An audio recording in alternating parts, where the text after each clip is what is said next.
going to have to test that fund to ensure that it's meeting that requirement. I think this next round of guidance is going to even elaborate further on as far as reporting, because the community is asking for guidance as far as reporting. They want to report, a lot of these stakeholders, because they want to provide all the benefits to Treasury of the program to extend this program even out further, such as like new markets. So there's not a ton of compliance right now, but I would say more is coming reporting wise. So yeah, I don't know. Yeah. And you can, this program doesn't end anytime soon. You can invest in that 10-year period up to, I believe, 2047. Is that correct? That's correct. And that's one of the misconceptions as well, is do I have to get out right after the 10-year hold period? No. They gave us a runway essentially of 30 years that you can hold that investment. So. But if you want the maximum benefit, you do have to invest this year? Yeah, for the 7 years. Yeah, you definitely need to get in now in order to take advantage of the reduction of your original gains. But you know, we model all these deals that we're working with, and really what we're seeing is it's really not the reduction of those original gains that are really the booster of your after-tax IRR. It's really that 10-year hold period when you're unwinding and the appreciation on the asset. That's really the benefit of this program. It's a nice benefit, the reduction of your original gains, but it's not the end-all be-all that's going to drive the IRR. It wouldn't motivate people enough initially, right. Just on 15% basis. Yeah. So. That's right. Great. We haven't talked about small businesses. Typically, small businesses take on debt, small business loans, things like that. I work with startup companies, so I can see if a startup company is located in an opportunity zone. The real estate is low-hanging fruit because right. Land doesn't move. Startup companies could potentially move, but the multiples on your return could be 10, 20x. And we have some of those startup companies downtown. Startups can also fail. Startups can fail. I mean, it's risk or reward. How do you invest through an opportunity zone?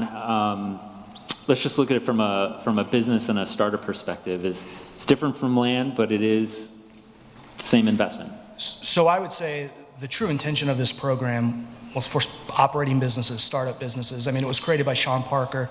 I'm sure Steve Glickman will touch on that. I mean, that was really the intention of this program, is for operating businesses, startup businesses. So there's some complexities though. I mean, when the program came about and when in October with the guidance that was released, it gave a runway for real estate developments to get done. There's still a lot of gray areas for operating businesses, especially businesses that are recognizing revenue all around the country. If we're investing in those operating businesses, Matt touched on 50% of your revenue has to be recognized in that opportunity zone census tract. That's tough for operating businesses, potentially for certain businesses. So of the engagements that we're working on, I would say there's only a handful that are operating startup businesses that we're consulting on. We feel that we're going to get favorable guidance to help alleviate that any day. I mean, it's in the next couple of weeks, that next round of guidance. And so I think it's going to be a flood of activity. Private equity firms are just sitting on the sidelines waiting for those guidances to really run with it. I think you're going to see just a watershed movement once that comes out. Yeah, and Treasury has specifically said that the guidance that has already been sent from Treasury to Office of Management and Budget, which is its final review, that guidance specifically addresses businesses and, you know, what are the requirements for a business that operates in the zone and also outside the zone. And so, as Matt was saying, that guidance will specifically address that issue.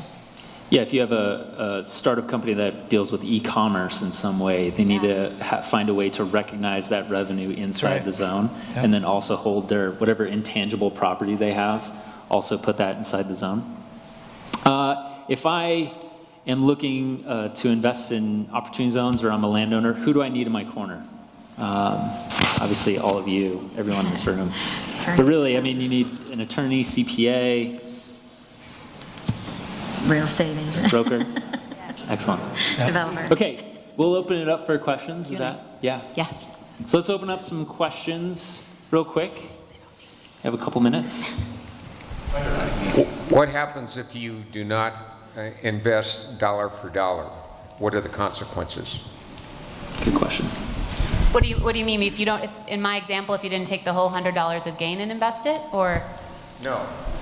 Substantially improving a business. If you have an existing building. Substantially improving. So I buy a building, let's exclude the land, let's just say $300,000 building, and I only put $250 in it. Yeah, there's going to be some penalties.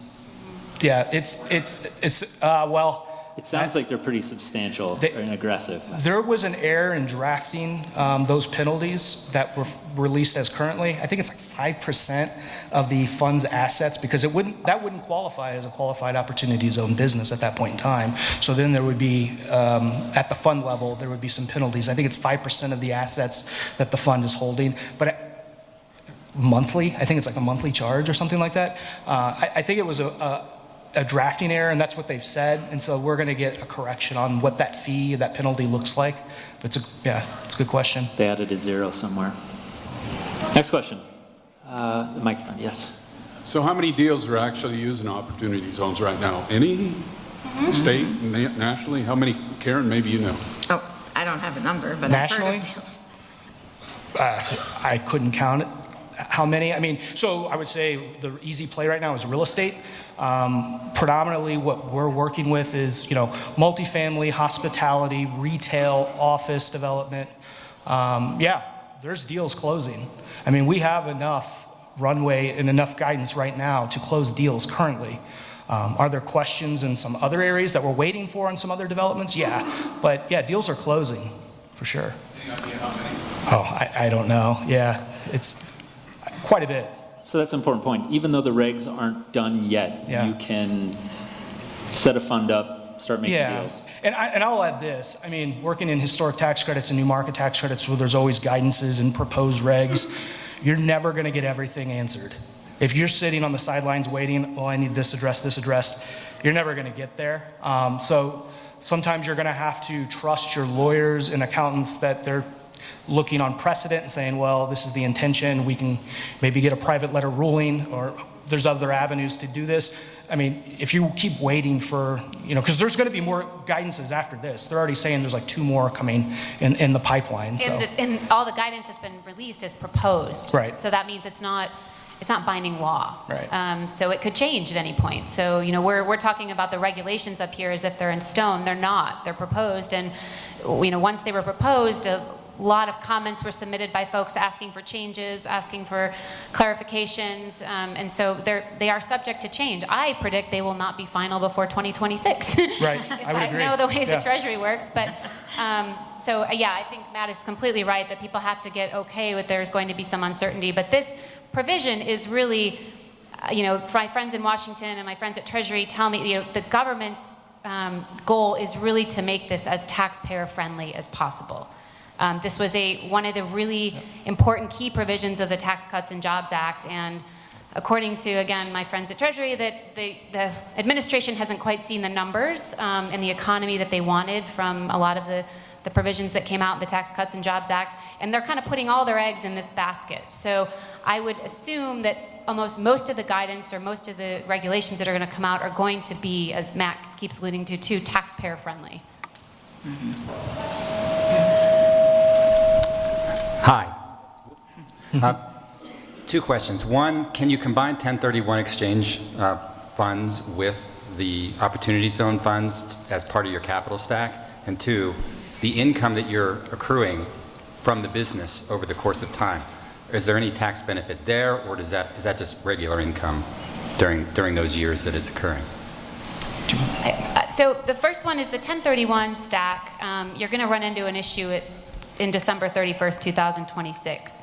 So unlike a regular 1031 where the gain is deferred and until you sell the asset, this is going to be triggered on December 31st, 2026. So it's really not, in my head, it's something you would stack. It's also a very different, you couldn't do a like-kind investment, I don't think. I mean, maybe the fund itself could do it, but long story short, as an individual investor, it's not. Most of these funds, as Matt has talked about, are set up in these 2-tier structures. And the majority of the funds, or all the funds we've set up, have been either LLCs, taxes partnerships, or limited partnerships, taxes partnerships. And so those are, of course, pass-through entities that throughout the course of the life of the investment or of the fund, you're going to receive income allocations on a K-1, especially if it's real estate or any kind of development, you're probably going to receive a lot of depreciation deductions. There's some questions right now, very technical issues about how those rules work with the no sale of your interest rule for 10 years and gain deferral rules as to whether or not, I think I alluded to earlier, whether the fund can make cash distributions and so on and so forth. But generally speaking, yes, it's gonna be as if you're holding an interest in any other partnership or flow-through entity that you'll get a K-1 with income and loss allocations. And you will pay, And you'll potentially pay tax credit. on that. And you'll pay tax on that. That's important. Yeah, Yes, yeah. you will pay tax on that. Or not, I guess, if they're losses, you won't pay tax. That's true, yeah. Thank you. Good discussion. Thanks. So we talked about stacking the capital with new market tax credits. Any comments on low-income housing tax credit stacking, particularly because the time frames don't really match with what we're talking about here and the overall investment with low-income housing tax credits, and also just with the syndication network of really linking land developers with investors and maybe how that works with this program. Thank you. I didn't. There's going to be a panel on housing, and actually Jake Lareau is going to be the moderator, so I'll leave some of that up to him. But the White House appointed a special commission, and the director of HUD is the head of this commission. So I'm hoping, I think the indications are they're trying to figure out a way on how to make those match and stack those programs, the low-income tax credit housing program with the opportunity zones. I think there's still some questions about how to do that, but they're working on it. And then there's also, even if you can't combine those, there can be incentives for building those projects in an opportunity zone that can help facilitate, like I said, the overall development for the community. And the second question, I don't have the answer to. One last question. Gordon, we'll get you a Right here. microphone. Thanks, sorry. Hi, William Hamilton. I appreciate your time this morning, panelists. Two questions, one more of a technical level and one more of a macro level. Technical level is if you have you form an LLC to purchase a site for the purposes of improving it.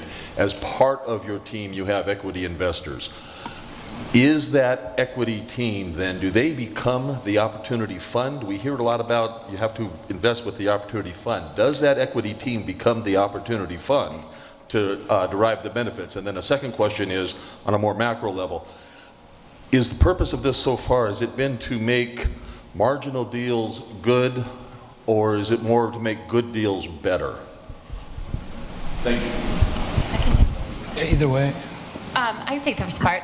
So your equity investors, so you set up an LLC, and I think in your example, the LLC purchased the property. So the investors in the the LLC would become the fund. It becomes the fund. Or, in Matt's example, you would have potentially an LLC that owns interest in a lower tier LLC or LP or LLP. And that would be, your investors in the fund are the ones who would be rolling capital gain, recognized but not realized, so not tax paid, no tax paid on the gains, would be rolling that into the fund, and that fund would then use, the LLC would then use the cash to go out and buy the assets. You can invest in these qualified opportunity funds without rolling gain in. I mean, there's no reason why you couldn't just take cash that wasn't a capital gain and invest it in the fund. That investment doesn't have the tax benefits associated with it that I talked about. It's just a regular old investment in a fund.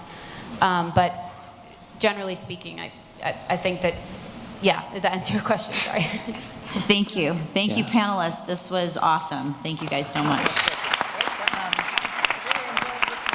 So the the other quick shout out I want to give, the other reason why we're here is Karen Schnog. So Karen did the Vegas summit, and she was the one that called me right after and said, so when are you doing this one? And she really made this happen, so it's awesome. So for those of you who opportunity zones are new to you, are you starting to see what a big deal it is?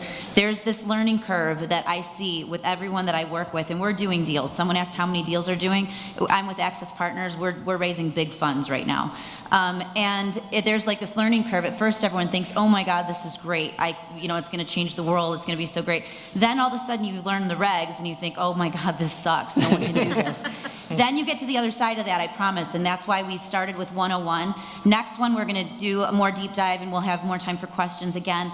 But you're going to see that, yeah, there's a lot of regulations, but once you get to the other side of that, it is amazing. So we're going to take a 10-minute break and come back, and we're going to talk about real estate deals versus business deals. Hey. Thank you, everyone. Thank you, Bryan. Thank you. Love to. Yeah.